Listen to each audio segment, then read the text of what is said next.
सवाल है। Tough mastermind जी फिर से हमारे सामने हैं और इस बार इन्होंने अपना नाम भी बताया है, वैभव नाम है इनका। और ये कह रहे हैं आशिका क्रेडिट कैपिटल, इस पे नजर है इनकी लंबे अवधि के निवेश के लिए। लेकिन ब्रोकर्स के लिए आपने पहले ही अपना एक जनरल ओपिनियन रखा है कि भाई मतलब दिक्कत रहेगी आगे। तो वैसे में आशिका क्रेडिट के लिए स्पेसिफिकली क्या लंबे अवधि के निवेश के लिए कैसा रहेगा ये? ये सिर्फ ब्रोकर नहीं होने चाहिए, मुझे लगता नहीं, मुझे नहीं पता ये क्या है। Credit capital provides loans and advances. देखिए, ब्रोकर्स ही नहीं राजीव जी, मैं बिल्कुल क्लियर हूँ कि हम उस एरा से निकल के आ गए हैं कि हम जाके बैंक के सामने खड़े हैं कि और पियून से बोल रहे हैं कि भैया ज़रा अंदर में मुलाकात करवा दो ना, 150 जो भी है देख लेंगे। वो टाइम चला गया कि कोर्ट में बाहर में डंडा लेके खड़ा है, उसके पास हम खड़े हैं कि भैया थोड़ा अंदर में अपॉइंटमेंट दिला दो, किसी से बात करवा दो वकील से। वो टाइम गया, एजेंट का काम गया, स्किल, नॉलेज उसके ऊपर स्किल का समय आ गया है। सिर्फ मेल मिलाप कराने वाले सारे धंधे खत्म हो जाएंगे, दलाली जिसको बोलते हैं ब्रोकर, सारे धंधे खत्म हो जाएंगे। बिकॉज सब कुछ ऑनलाइन हो रहा है, सबका सुविधा हो रहा है, ट्रांसपेरेंसी बढ़ रही है। अभी समय लगेगा, तुरंत नहीं होगा, बिकॉज हम स्टिल डेवलपिंग इकोनॉमी है। लेकिन 2012 में मैंने ये कॉल लिया था और मैं अभी भी उस चीज़ से स्टिक करता हूँ। ब्रोकिंग, किसी भी नेचर का ब्रोकिंग, सारा ब्रोकिंग खत्म हो जाएगा। रियल एस्टेट ब्रोकिंग में भी आप देख ही रहे होंगे, नो ब्रोकर और दुनिया ब्रोकर सब आ ही चुके हैं। इस तरह की चीज़ें आएँगी, वो धंधे ज़्यादा नहीं रहेंगे। अनलेस आप अपना वैल्यू एडिशन कर सकें, कोई वैसा बिज़नेस नहीं रहेगा।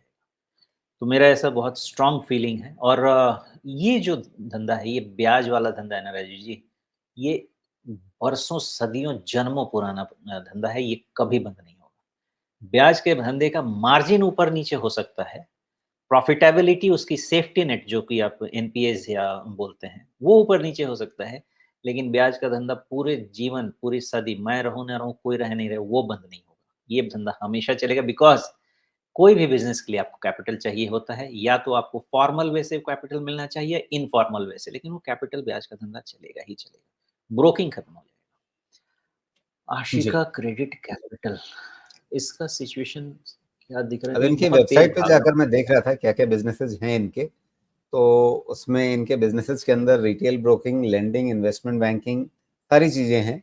यहाँ तक कि ग्लोबल फैमिली ऑफिस सर्विसेज भी ये प्रोवाइड करते हैं, एआई भी चलाते हैं, रिसर्च एडवाइजरी भी देते हैं, इंस्टीट्यूशनल ब्रोकिंग भी करते हैं, सब कुछ करते हैं। लेकिन 155 करोड़ रुपए के मार्केट कैप की कंपनी है और इनका अगर हम सेल्स का हिसाब देखें तो बहुत ही ज़्यादा ऊपर नीचे वाला हिसाब है, जिसमें एक तिमाही में 14 करोड़ रुपए का सेल्स होता है, तो अगली तिमाही में ये -7 करोड़ हो जाता है। मतलब ये क्या हिसाब है? पता नहीं राजीव क्या हिसाब है, सीज़नैलिटी भी क्या बात करें, मुझे कंपनी नहीं पता है। शायद यही नतीजा है कि आपका प्राइस तो ऊपर बढ़ रहा है, लेकिन आपको वैल्यूएशन मल्टीप्लायर इसका बहुत ही सस्ता है, साथ टाइम पे दे रहा है। बिकॉज़ लंपी नेचर है इसके रेवेन्यू का, तो कोई भरोसा नहीं बनेगा ना कि इस बारी ले लिया, तेज़ हो गया। विप्रो के रिज़ल्ट का देख लीजिए ना, मतलब रिलेटेड नहीं है, लेकिन वहाँ से आप पैरेलल ड्रॉ कर सकते हैं। बहुत वो नोन कंपनी है और देखते ही हैं उनकी हालत। 3-4 क्वार्टर में आके एक बोनांज़ा दे जाएँगे, उसके बाद 3-4 क्वार्टर ऐसा सुलाएँगे कि फिर पिटते रह जाते हैं। तो वही इसी यही कारण है कि आपको इसका वैल्यूएशन नहीं मिल पा रहा है, बिकॉज़ रेवेन्यू का नेचर लंपी है। बाकी पैरामीटर्स पे कंपनी महँगी नहीं है, बिकॉज़ रेवेन्यू कंसिस्टेंसी नहीं है, इसलिए वैल्यूएशन का इश्यू रहेगा।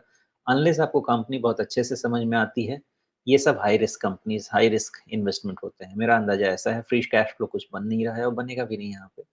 जी। तो लेकिन शायद ओवरऑल शायद वैभव जी की नज़र इसलिए गई है कि पिछले 2-3 दिन में अचानक से रॉकेट बना है ये।